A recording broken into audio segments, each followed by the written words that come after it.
लेकिन दर्द सिर्फ एक ही है, हमारी सुनने वाला कोई नहीं। जिंदगी की दौड़ में शायद हम इतने उलझ चुके हैं कि उन लोगों को अहमियत देना भूल जाते हैं जो हमारे लिए सबसे खास हैं, वो रिश्ते और वो लोग जो हमारी जिंदगी में सबसे ज्यादा मायने रखते हैं। और एक दिन यही छोटी छोटी समस्याएं बड़ी बन जाती हैं, मगर अब और नहीं, क्योंकि अब आपके लिए हम ये घर और ये मंच लेकर आए हैं जहां आपकी बात को निष्पक्ष होकर सुना जाएगा। हमारा ये घर आप ही का दूसरा घर है और मैं आपकी अपनी जूही, एक दोस्त, बहन, बेटी, दीदी बनकर आपकी बात को सुनूंगी। और सिर्फ सुनूंगी ही नहीं, समझूंगी भी, क्योंकि हम जानते हैं कि बात करना कितना जरूरी है, कहना भी और सुनना भी। वैसे भी जब दर्द बाहर आएंगे तभी तो दिलों के जख्म भर पाएंगे, है ना? आप अपनी बात कहने के लिए हमारे हेल्पलाइन नंबर 1800-121-2671 पर हमें कॉल कर सकते हैं। आप जानते हैं, जब से हमने ये नंबर शुरू किया है तब से इस नंबर पर लगातार कॉल्स आ रहे हैं। लेकिन क्या ये खुशी की बात है? सोचकर देखिए, इसका ये मतलब निकलता है कि जाने कितनी औरतें हैं जिनके पास उनकी बात सुनने वाला कोई नहीं है, जाने कब से वो घुट रही हैं, उन्हें समझने वाला कोई नहीं है। कहाँ जाएं? किससे बात करें? यही कहकर टाल दिया जाता है ना, छोटी बात है, औरतों का मामला है, औरतों का तो ये रोज का ही किट किट करने की आदत है ना? लेकिन इन बातों के पीछे कितना दर्द छिपा है ये हमें कभी पता ही नहीं चलता, क्योंकि हम बात ही नहीं करते। मेरी इस बात का आप अंदाजा लगा सकते हैं जब आपको ये पता चलेगा कि एनसीआरपी की रिपोर्ट के मुताबिक, जो उनकी पिछली रिपोर्ट थी, एक साल में देश भर में महिलाओं के खिलाफ अपराध 4.5 लाख, 4.5 लाख। इनमें से 1 लाख से ज्यादा मामले सिर्फ उत्तर प्रदेश और महाराष्ट्र में आए। और जनसंख्या के हिसाब से अगर हम जाएं तो सबसे ज्यादा मामले अरुणाचल प्रदेश और झारखंड। हमारे ही देश में साल भर में दहेज की वजह से 6,000 से ज्यादा महिलाओं की आत्महत्या हुई है। सिलेंडर फट गया, आग लग गई, लेकिन इसमें हमेशा महिला ही क्यों जल के मरती है? क्या इस पर कभी किसी ने गौर किया? लगभग 36% महिलाओं में आत्महत्या की सबसे बड़ी वजह है पारिवारिक। इतनी बढ़ जाती हैं वो समस्याएं कि उन्हें आत्महत्या करनी पड़ती है, लेकिन ये तो इनका रोज का है। और इस साल महिला आयोग को घरेलू हिंसा की अब तक 7,000 से भी ज्यादा शिकायतें मिल चुकी हैं। से बात नहीं कर पा रहे हैं तो हमसे करिए। वैसे तकलीफ और मुश्किलों का मतलब सिर्फ दुख नहीं होता है, जिस तरह आग में तपकर सोना निखरता है, वैसे ही कुछ कहानियां हमें उम्मीद देती हैं कि ये मुश्किल वक्त हमें भी बेशकीमती बना देगा। हमारे इसी घर में हम आपको ऐसी कहानियों से भी मिलवाएंगे जहां एक जिंदगी ने दूसरी को जीवन दान दिया, जहां हौसला शरीर की लाचारी पर भारी पड़ा, जहां सपनों ने अपेक्षाओं के बोझ के तले दबने से इनकार कर दिया। और ये उन सब लोगों की कहानियां हैं जिनकी डिक्शनरी में हारना शब्द मौजूद नहीं है। इन लोगों में पैरा एथलीट्स हैं, कंजॉइंट ट्विंस भी हैं, सेरेब्रल पॉल्सी वाले बच्चों के परिवार भी हैं और कैंसर को हराने वाले लोग भी हैं। हमारे इस घर में एक एक करके हम जिंदगी के हर पहलू पर बात करेंगे। अब ये तो वक्त ही बताएगा कि एक मां को उसका बच्चा वापस मिलेगा या नहीं, एक पति अपनी पत्नी की तकलीफ समझेगा या नहीं, भाई बहन के बीच 18 साल बाद चुप्पी टूटेगी या नहीं, और प्यार जीतेगा या नहीं। मगर तब तक के लिए हम कम से कम बात तो कर सकते हैं ना, समझने की कोशिश तो कर सकते हैं। तो आइए बात करते हैं, क्योंकि बात करना बहुत जरूरी है। जानते हैं क्यों? क्योंकि बात करने से ही बात बनती है। 1 सितंबर से सोमवार से शुक्रवार शाम 6:30 बजे हमारे घर में मैं आपकी अपनी जूही आपसे मिलूंगी, आपके अपने जी पर। धन्यवाद।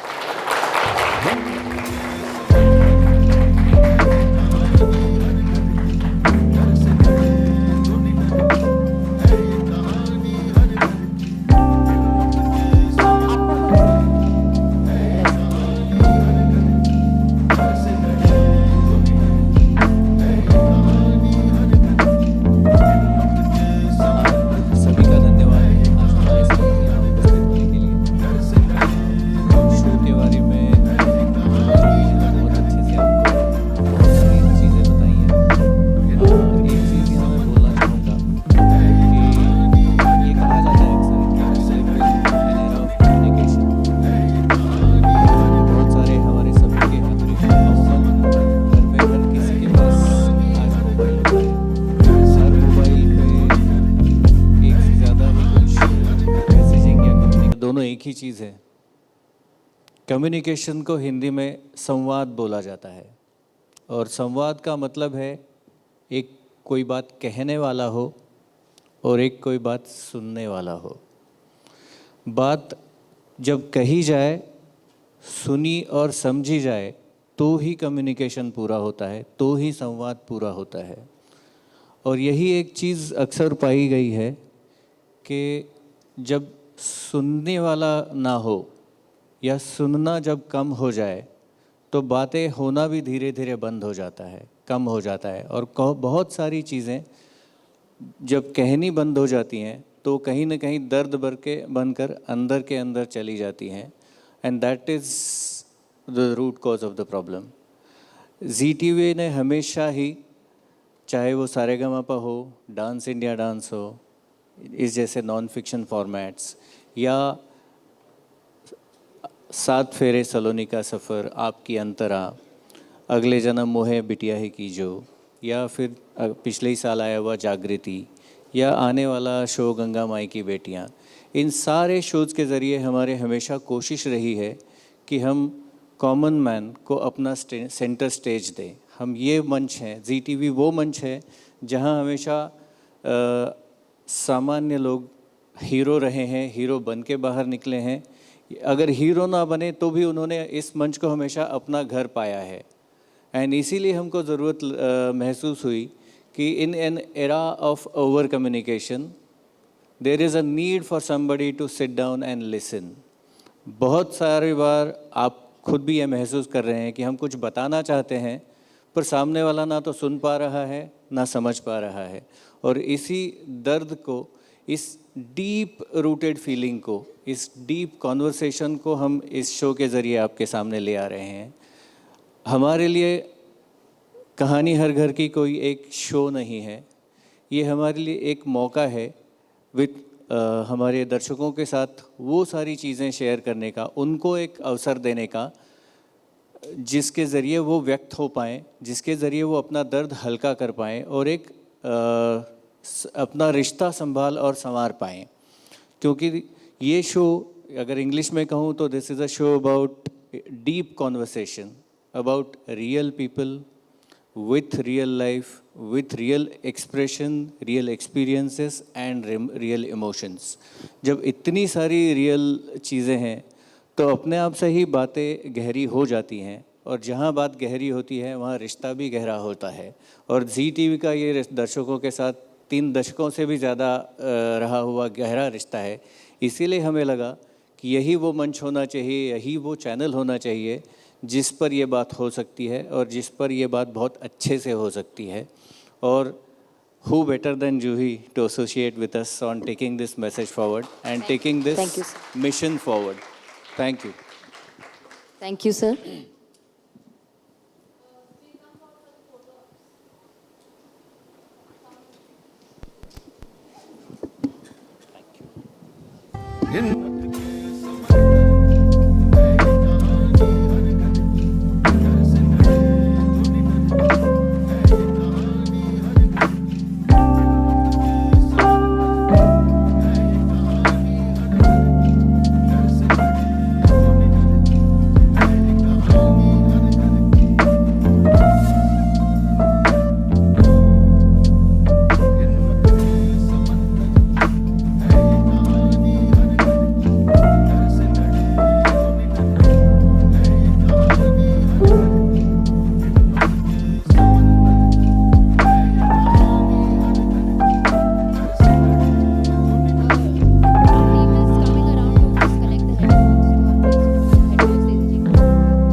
सबसे पहले तो जो स्टोरी आपने देखी, उस लड़की की उम्र क्या थी आपने देखी? तो हम जेंजी हैं या 90s के हैं, ये हमारी उम्र तय करती है। आपने जिनकी कहानी देखी वो 20 साल की होंगी शायद, 20-21 साल की लड़की है, तो वो इसी जनरेशन की है। वो लड़का जिसने इतना बुरा बर्ताव किया उसके साथ, वो इसी जनरेशन का है, 25 साल का होगा। क्योंकि हमें ऐसा लगता है कि हम ऐसे नहीं हैं, या हमारे आसपास जो लोग हैं उनके जीवन में ऐसा नहीं हो रहा, तो शायद ऐसा अब होता नहीं है। अगर ऐसा होता तो ये लोग हमारे मंच पर, हमारे घर पर आकर हमसे ये बातें नहीं कर रहे होते, इन सब से नहीं गुजर रहे होते। अब भी शायद हमें पता ही नहीं है कि कितनी तादाद में ये अब भी हो रहा है। इसीलिए जब मैं आपसे बात कर रही थी और जो डेटा मैंने बताया, वो डेटा अब का है। We are not talking about data जो आज से 20 साल पुराना था। हम आपको अपडेटेड डेटा बता रहे हैं। तो इसका मतलब कि ये सब कुछ आज भी उतना ही हो रहा है जितना पहले हो रहा था। हो सकता है महानगर में शायद उतना ज़्यादा ना हो रहा हो, थोड़ा कम हो रहा हो, लेकिन फिर भी हम हर एक घर में नहीं जाकर देख रहे कि क्या हो रहा। और इसीलिए ये कहानी हर घर की है, क्योंकि दरवाज़ा बंद करके घर के अंदर क्या हो रहा है, ये घर के अंदर ही घुटा रह जाता है। हम बाहर सबको अपना एक ऐसा चेहरा दिखाते हैं जो चेहरा हम दिखाना चाहते हैं, लेकिन असली चेहरा यहाँ पता चल रहा है। So these are relevant stories, and I think जो जेंजी है जिसकी आप बात कर रहे हैं, वो इतना ज़्यादा जागरूक है कि वही वो लोग हैं जो चेंज लाना चाहेंगे। So this is going to inspire them to even join hands in bringing change and forming a better society, which is the purpose of the show, and help all those who are suffering from all those situations जो हमने हमारे show में उनसे बात करके बताई है। हमने ये भी देखा, ये भी हमने देखा कि कई जगह पे आपने ऐसा कहा है कि सोच सुन के बड़ा अजीब लग रहा है, क्योंकि मेल का कहीं ना कहीं थिंकिंग होता है कि शिशु पॉटी साफ करना इज नॉट आवर जॉब, मतलब फीमेल का काम नहीं है। तो उस चीज़ को लेकर के क्या कहेंगे? लाइक आपने तो होस्ट किया है शो को, कितना चैलेंजिंग पार्ट आपके लिए था किसी की माइंडसेट और ये सारी चीज़? सबसे पहले तो जो ये बीड़ा उठाया है, यही एक चैलेंज है अपने आप में। और ये पूरा शो एक पर्पस के साथ साथ चैलेंजिंग पर्पस है, क्योंकि ये सच है कि माइंडसेट चेंज करना आसान नहीं है, और पेट्रियार्की को चेंज करना तो वैसे भी आसान नहीं है, क्योंकि जनरेशन से चला आ रहा है। अगर हम वो कर पाने में सक्षम होते हैं तो वो हमारी जीत है, और जीत तभी होती है जब कोशिश की जाती है। तो कोशिश तो हम कर ही रहे हैं, पूरी उम्मीद है कि साथ मिलकर जीतेंगे। अंदर की जो एक फीमेल होती है, मतलब गुस्सा जो होता है, वो आ रहा था आपका भी बाहर? अंदर की दुर्गा जाग उठती है। मैम, मेरा सवाल आपसे ये है कि जैसे पीछे भी हमने देखा कि सब तरफ औरतें को ही दर्शाया जा रहा है। जब भी ऐसे शोज भी और इसके पहले आए हैं जहाँ पे औरतों को लेकर के कहानी भी उनके साथ, जो भी डोमेस्टिक वायलेंस है, शो में आपको नहीं ऐसा लगा कि कोई शायद पुरुष के साइड भी कि वो सही थे और शायद ये ऑपोजिशन वाले गलत थे, ऐसा लगा? ये शो, सबसे पहली बात तो ये है कि निष्पक्ष होकर सुनना सबसे अहम बात है इस शो की। और जो सही है वो सही है, जो सही नहीं है, अगर वो औरत है या मर्द है, उस पर डिपेंड नहीं करता है। जब आप ये शो देखेंगे तो आपको पता चलेगा कि कितनी सच्चाई ऐसी है जो बात करते करते सामने आती है, और कई बार पलड़ा बिल्कुल पलट भी जाता है। और यही हमारे शो का कहीं ना कहीं एक पर्पस भी है कि जो सच है वो भी सामने आए। ज़रूरी नहीं कि हमेशा जो दर्शाया जा रहा है वही सच है। So yes, you are right, there are times जब कहानी बिल्कुल पलट जाती है। तो रियल लोकेशन पे शूट किया या फिर ऐसा? क्योंकि जितना देखा, जो सब चीज़ें जो स्टूडियो में शूट करने की चीज़ें, हैप्पी एंडिंग भी देखने को मिल रहा था हर कहानी में। हर तरीके के एंडिंग है। तो ये रियल लोकेशन पे आप लोगों ने सोचा या फिर मेकर्स ने सोचा था कि रियल लोकेशन पे भी जाके शूट करते तो शायद से इसका कुछ अलग इसका जवाब मेकर्स दे सकेंगे। शुरुआत हमने हमारे घर से की है। रियल लोकेशन पे मैं ये कह सकती हूँ कि वो उनका वो घर है जहाँ उन्हें कोई सुन नहीं रहा, लेकिन हमारा मंच वो घर है जो उनका दूसरा घर है, जहाँ उन्हें सुना भी जाएगा, समझा भी जाएगा, और पूरी कोशिश की जाएगी कि वो जो भी उम्मीद हमसे लेकर आए हैं हम उसे पूरी कर सकें। तो शायद हम वहाँ जाकर वो ना कर पाते जो वो यहाँ आकर कर पा रहे हैं, एक ऐसे स्पेस में आकर जो कम्प्लीटली नॉन जजमेंटल और अनबायस्ड है। Julie ji, you've been known and you've been liked by many households, age group, economic background,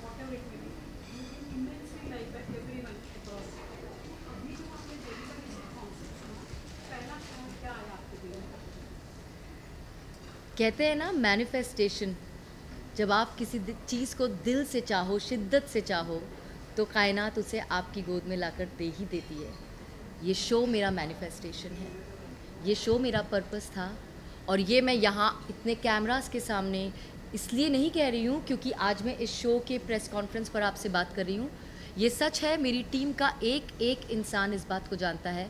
मुझे गिनती याद नहीं, मैं इतनी बार ये बात उनसे कह चुकी हूँ कि ये वो शो है जो मैंने मैनिफेस्ट किया है, क्योंकि मैं सालों से चाह रही थी कि मैं किस तरह से सामने से उन लोगों की मदद कर सकूं, उन औरतों की मदद कर सकूं जो मुझ तक रीच आउट करती हैं सोशल मीडिया के ज़रिए, मुझे अपनी प्रॉब्लम्स कहती हैं, जैसे आपने कहा पसंद करते हैं, कई इंस्पायर होती हैं, कई ऐसी औरतें जिन्हें लगता है कि मुझ में स्ट्रेंथ है, वो स्ट्रेंथ उनमें कहाँ से आए। और मुझे लगता था मैं ऐसे एक एक इंसान को कैसे ढूंढ के मदद कर सकती हूँ, मैं क्या करूँ उनके लिए, मैं उसके रास्ते ढूंढती थी। मैंने अपना एक पॉडकास्ट भी किया था शीरोज़, वो भी इसी लाइन्स पर था, अपने चैनल पर किया था, जिसमें मैंने सोशल मीडिया चैनल पर, जहाँ मैंने उनसे बात करने की कोशिश की थी, समझने की कोशिश की थी, पर कहीं ना कहीं मेरे मन में चल रहा था कि मैं क्या करूँ जिससे मैं उनकी मदद कर सकूँ। एंड सच में क्योंकि मैंने अपने आप को इस शो से अलाइन किया, ये शो कहीं ना कहीं मेरे लिए ईश्वर बना रहा था, और जब मैं तैयार थी इस शो को होस्ट कर पाने के लिए, तब उन्होंने ये शो मेरी झोली में ला दिया। जूही जी, मेरा सवाल आपसे है, जूही जी, लास्ट क्वेश्चन जूही जी, ये भी जानना चाहेंगे।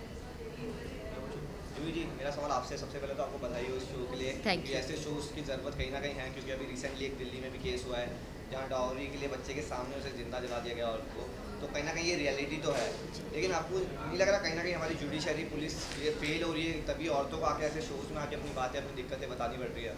उसके बारे में आप यहाँ मैं सिर्फ इतना कहूँगी कि जो लोग अपने घरों में इससे गुजर रहे हैं, शायद वो घरों से बाहर निकलने की भी हिम्मत नहीं कर पा रहे हैं, तो वहाँ तक बात पहुँच ही नहीं रही है जहाँ उनके लिए स्टैंड लिया जा सके। ये पहली हिम्मत है उनकी कि वो हमारे घर आकर, हमारे शो में आकर हमसे बात कर पा रहे हैं। हिम्मत दिखाना आज शुरू किया है। जब तक वो कहीं जाकर सही मायने में अपनी शिकायत बताएंगे नहीं जहाँ उनकी मदद हो सकती है, तब तक उनकी मदद हो ही नहीं पा रही है। तो ये कहने की हिम्मत ही दे पाना हमारा पर्पस है। पर जहाँ शिकायत हो भी रही है, वहाँ क्या आपको लग रहा है कि जितनी सुनवाई उनकी होनी चाहिए, जितनी कार्रवाई सरकार को करनी चाहिए, कोर्ट्स को करनी चाहिए, वो हो रही है कि नहीं?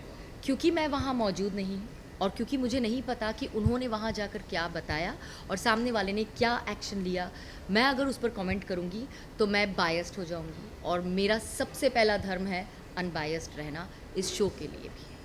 लास्ट क्वेश्चन लास्ट क्वेश्चन ये गाइस काफी जगह बोलने की भी इजाजत नहीं होती है, जहाँ कोई बोला जाता है तो सुना भी नहीं जाता है, तो कभी ऐसा शो पे ऐसा हुआ है कि किसी ने आपको रीच आउट किया लेकिन फॉर द शो फैमिली नहीं आई, या फिर उस फैमिली ने आप पे बहुत मिसबिहेवली बात किया हो? देखिए, मुझसे मिसबिहेव तो किसी ने अभी तक नहीं किया है, लेकिन लोगों की नाराज़गी ज़ाहिर होती है क्योंकि उनके सामने वो लोग बैठे होते हैं जिनसे उनकी नहीं बनती है। ये जो सवाल है कि क्या लोग आए या नहीं आए, ये मुझसे बेहतर वो टीम बता सकेगी हमारी जो उनसे डील करती है। लेकिन हाँ, शो पर आकर लोगों के असली और सच्चे रंग ज़रूर सामने आ जाते हैं। Thank you guys okay that's it guys thank you जी, बाद में जाके अगर वो झगड़ने लगे थे तो पर्दे के लिए आए थे खाली आत्मा। इसीलिए हमारी कोशिश ये है कि हम जड़ तक जाएं, उन्हें समझें, और जो हम बार बार कह रहे हैं बात ज़रूरी है। अगर आप सतह पर रहकर कोई भी चीज़ करेंगे, बदलाव नहीं आएगा। बदलाव तभी आएगा जब आप सामने वाले को ये रियलाइज़ करवाएंगे कि वो जो कर रहे हैं वो गलत है, या वो सामने वाले को कितनी तकलीफ़ दे रहा है। जिस दिन हम में सेल्फ रियलाइजेशन होगा, उस दिन बदलाव लाने के लिए हमें उनसे नहीं कहना पड़ेगा। जब वो रियलाइज़ करके जाते हैं वहाँ से, तो इसकी हम उम्मीद भी करते हैं, और कहीं ना कहीं हमें विश्वास होता है कि जब वो वापस जाएंगे ना, तो उनके दिल में वो बदलाव का अंकुर तो हमने कहीं ना कहीं कहते हैं ना, उसका एक सीड बो दिया है, और वो आगे जाकर असर दिखाएगा ही, इसका हमें पूरा विश्वास है। बहुत सी औरतें नहीं आना चाहेंगी यहाँ पे शो में, मतलब उनके मन में इच्छा तो है कि आप तक बात पहुँचा दें। आपने कैसे मोल्ड किया कि वो आप तक आ जाए, आपने कैसे समझाया? अभी तक तो जो भी मोल्ड किया है वो डेफिनेटली उसका पूरा क्रेडिट हमारी टीम को जाता है, और इसके आगे मैं उम्मीद कर सकती हूँ कि ये जब शो औरतें देखेंगी और उन्हें नज़र आएगा कि किस तरह से उन्हें समझा जा रहा है, वो खुद सामने से आएंगी। और जैसा मैंने आपसे कहा कि जब से हमने ये हमारा हेल्पलाइन नंबर स्टार्ट किया है, कॉल्स लगातार आ रहे हैं। तो अभी तो शो शुरू नहीं हुआ है, जब लोग एपिसोड्स देख लेंगे तब आई एम श्योर कि एक और हेल्पलाइन नंबर ऐड करने की ज़रूरत पड़ जाएगी। Thank you guys. Thank you. We'll do one-on-one after this. Ma'am एक लास्ट क्वेश्चन, मैं उन लोगों के लिए बात करना चाहूँगी। ऑफ कोर्स कहानी हर लड़की इंसाफ दिला रहा है लोगों को, चाहे वो बात औरत की हो जाए या आदमी की हो जाए, लेकिन वो लोग जिनकी मृत्यु हो गई, जिन्होंने अपनी जान गंवा दी, तो उससे कैसे मतलब देखा जाएगा और उनके लिए इंसाफ कौन देगा? सबसे पहले तो ये इतना दुखद है कि ऐसा हो गया है उनके साथ। अनफॉर्चुनेटली जो हो चुका है हम उसे नहीं बदल सकते हैं। वो सिर्फ जीवन मरण की बात नहीं है, हमारी ज़िंदगी में भी जो हो चुका है उसे बदला नहीं जा सकता। जो हो सकता है उसे बदला जा सकता है। हम जितने लोगों की मदद कर सकते हैं हम उसकी कोशिश कर रहे हैं, क्योंकि जिनकी मदद नहीं हो सकी, आज हमारे पास कोई चारा नहीं है कि हम उनके लिए अब कुछ कर सकें, लेकिन आगे उन नंबर्स में बढ़ोतरी ना हो उसकी कोशिश ज़रूर कर सकते हैं। Thank you. Done. We are going to one-on-one जिसके बाद तब करते हैं। Thank you guys. Please take your votes. Thank you so much. Please.